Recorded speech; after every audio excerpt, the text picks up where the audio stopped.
एक समय की बात है।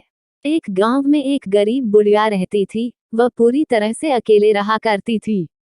उसका कोई भी नहीं था, ना बाल बच्चे ना कोई रिश्तेदार। सुबह शाम लोगों के छोटे मोटे काम किया करती थी, जिसके बदले लोग उसको पैसे, अनाज या खाने पीने का सामान दे दिया करते थे, जिसको खा पीकर वह अपना जीवन बिताया करती थी।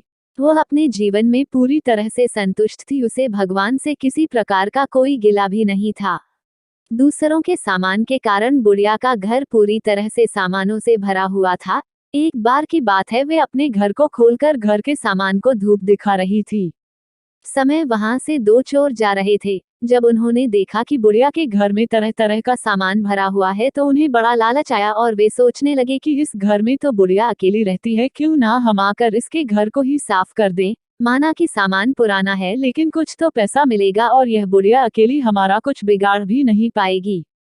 चोरों ने बुढ़िया के घर को अच्छी तरह से देख लिया और समझ लिया कि उन्हें किस तरह से बुढ़िया के घर की सफाई करनी है।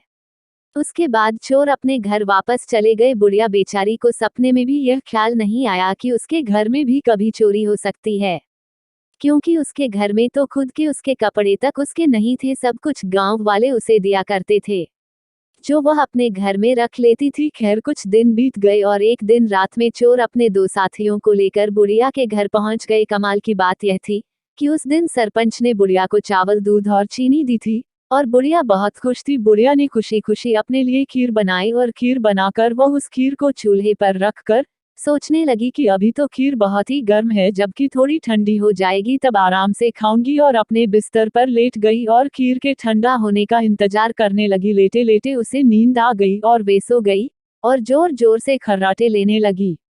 चोर बाहर खड़े थे। बुढ़िया के खर्राटे की आवाज सुनते ही उन्होंने सोचा कि चलो अब रास्ता साफ हो गया और अब हम आराम से बुढ़िया का घर साफ कर सकते हैं। वह सब जल्दी जल्दी आकर बुढ़िया के घर में सामान तलाशने लगे, परंतु कमाल की बात यह थी कि उन्होंने जो देखा था वह बिल्कुल गलत था।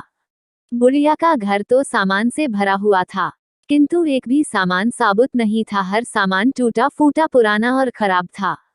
यह चोर बड़े दुखी हुए और बुढ़िया को बहुत गालियां देने लगे। वो बोले, देखो कितनी दुष्ट बुढ़िया है, आराम से सो रही है और हम बेचारे इतनी मेहनत कर रहे हैं।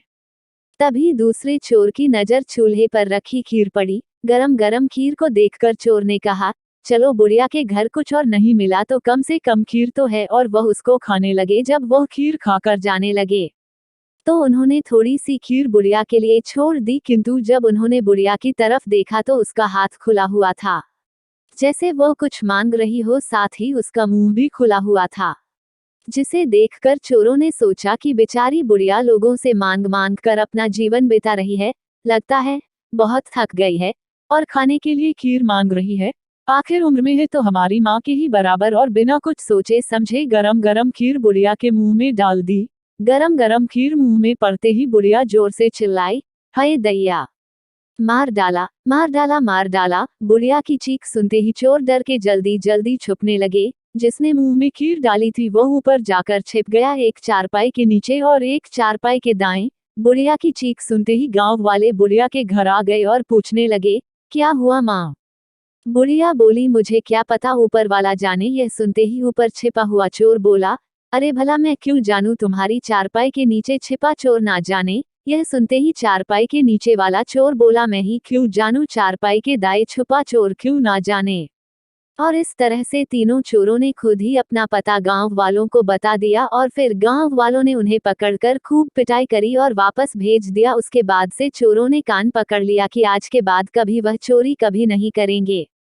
प्लीज लाइक करिएगा, सब्सक्राइब करिएगा और मुझे सपोर्ट करिएगा।